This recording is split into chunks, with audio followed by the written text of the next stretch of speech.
Bonjour à tous, Chantal Litzmann. Je viens vous parler de cette pleine lune en Scorpion qui aura lieu le 1er mai prochain. Alors, avant de commencer, je dois vous expliquer que bien sûr, lors de mes vidéos, je parle des énergies globales, donc universelles, collectives. Si vous désirez, bien entendu, une consultation qui sera beaucoup plus ciblée en fonction de la configuration astrale de votre thème de naissance, eh bien, n'hésitez pas à prendre rendez-vous avec moi via le site orkinéréide.com. Alors, pour commencer, nous allons parler de la Lune. La Lune se situe en Scorpion, c'est une pleine Lune. La pleine Lune, c'est toujours ce moment où nous avons d'une part la Lune dans un signe et le Soleil dans l'autre signe. Ici, c'est sur l'axe Lune en Scorpion, Soleil en Taureau. Je vais d'abord vous définir cette Lune en Scorpion et puis je vais vous parler des énergies du Soleil en Taureau. La Lune en Scorpion, elle a besoin de fusionner. Elle fusionne avec une seule personne à la fois, ou elle a besoin de faire corps avec une seule cause. Et cette fusion et cette implication va aller jusqu'au bout dans la durée. Nous avons une lune qui est régie par Mars et par Pluton. Donc, nous allons bien sûr avoir ces deux énergies présentes dans cette lune, c'est-à-dire le besoin de mourir et renaître, d'aller dans des relations passionnées, avec parfois malheureusement des enjeux de pouvoir et si cela dégénère, des rapports de force. D'autant plus que pour le moment, Mars se trouve en maîtrise en Bélier, donc il a son plein potentiel de force et Mars est la planète maîtresse du Scorpion. Seulement, elle a des aspects qui sont un petit peu difficiles, comme un carré à Jupiter qui va amplifier la force, qui va amplifier une certaine forme d'agressivité dans cette lune qui a besoin de fusionner passionnément avec une seule personne à la fois. Et bien sûr aussi, ce Mars a un semi-carré à Uranus. Uranus qui vient de passer en Gémeaux, donc qui a le vent en poupe, pour mettre des changements rapides, des changements soudains en place. Et lorsqu'il est en aspect tendu, cette planète, donc Uranus avec Mars, cela peut donner évidemment une forme d'agressivité due à une impatience, à vouloir changer les choses et le côté rebelle, le côté révolutionnaire qui peut évidemment être destructeur parce que bien sûr la seconde planète qui régit le Scorpion, c'est Pluton, et Pluton, évidemment, peut passer par des enjeux de pouvoir, par de la manipulation et des rapports de force, parce que le côté très passionné est présent dans cette lune en Scorpion. Alors justement, cette lune je regarde sur l'écran à l'instant, vous ne l'avez pas, mais vous l'aurez, c'est promis. Il y a un petit carré donc de cette lune à Pluton, justement, qui est son dispositeur, c'est-à-dire la planète maîtresse de la lune en Scorpion. Donc il y a une tension et bien sûr, il peut y avoir des mouvements d'angoisse où justement le besoin de fusionner est tellement fort que l'on peut rentrer dans des rapports dominants-dominés et rapports de force, évidemment, avec en plus le semi-carré d'Uranus à Mars qui va rendre évidemment les personnes impatientes à vouloir mettre en place par l'action des changements radicaux ou se rebeller, se révolter, donc pour faire bouger les choses assez rapidement avec une forme d'impatience, surtout que Mars est en Bélier, donc il ne fait pas dans la dentelle.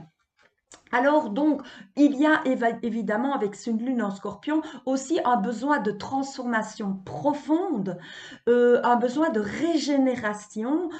Pluton est toujours en Verseau, donc le but de cette régénération et le but de cette transformation va passer par des grands chambardements sociétaux, donc pour aller vers plus de liberté, plus d'indépendance, plus d'autonomie et plus d'égalité des statuts sociaux, des droits humains, etc.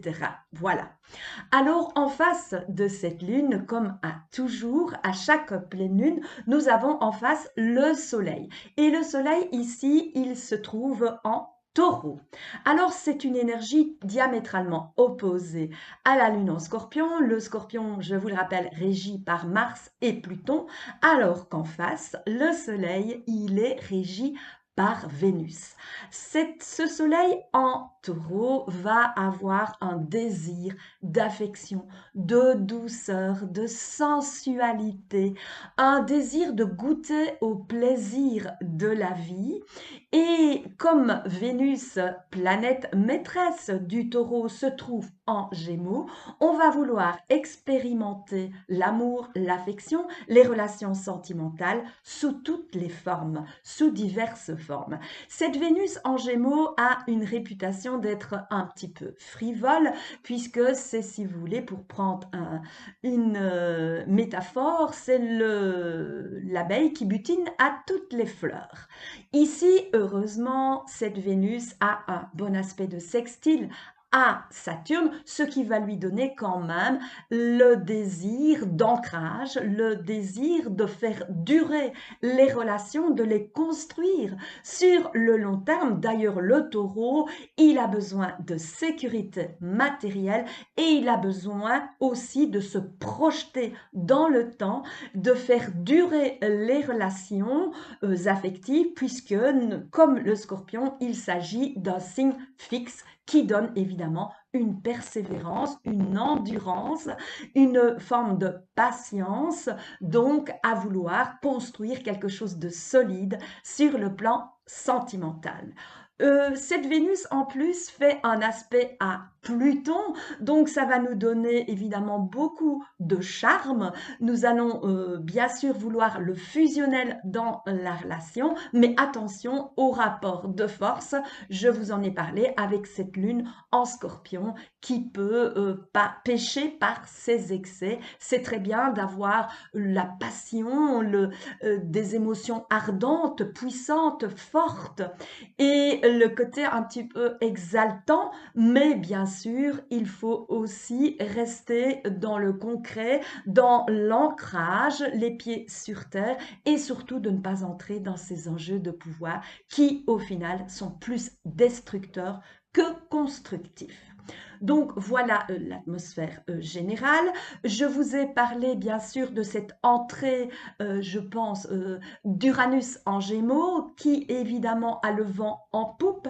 C'est depuis le 26 avril, donc les changements radicaux vont être accélérés à un niveau général. Bien sûr, le désir de liberté, d'indépendance, d'individualité aussi va être accéléré. Attention à ce semi-carré à Mars qui pourrait rendre évidemment les choses beaucoup plus agressives, c'est-à-dire qu'on va, tous les moyens seront bons pour entrer de nouveau dans ces rapports de force et être impatient à mettre en place des actions pour atteindre ces objectifs.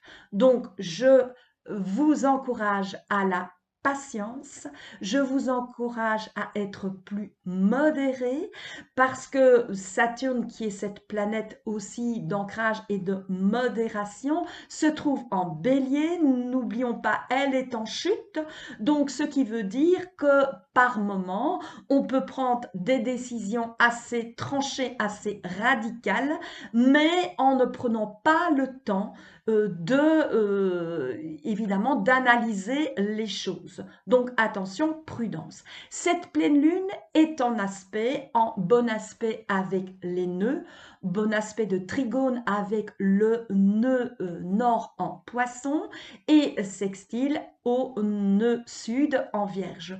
Donc le défi est karmique, c'est-à-dire qu'on vous demande de, bien sûr, continuer à être dans le raisonnement logique avec la Vierge, tout en acceptant d'être dans cette ouverture du cœur, dans cette compassion, dans cet amour universel et dans cette bienveillance et bien sûr de vous connecter à plus grand que soi, donc de suivre également votre intuition, tout en étant bien sûr logique avec un esprit de discernement, un esprit aussi cartésien, logique bien sûr, mais tout en vous ouvrant à une autre dimension, une dimension beaucoup plus spirituelle.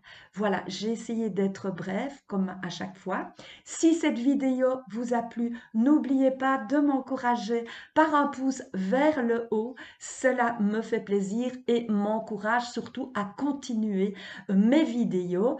Et bien sûr, si vous voulez vous initier à l'astrologie, n'oubliez pas que je donne des cours à la fois particuliers mais aussi collectifs en présentiel, donc à Beaufailly en Belgique, là où je me situe actuellement, ou bien sûr avec les technologies de pointe à distance, c'est possible aussi.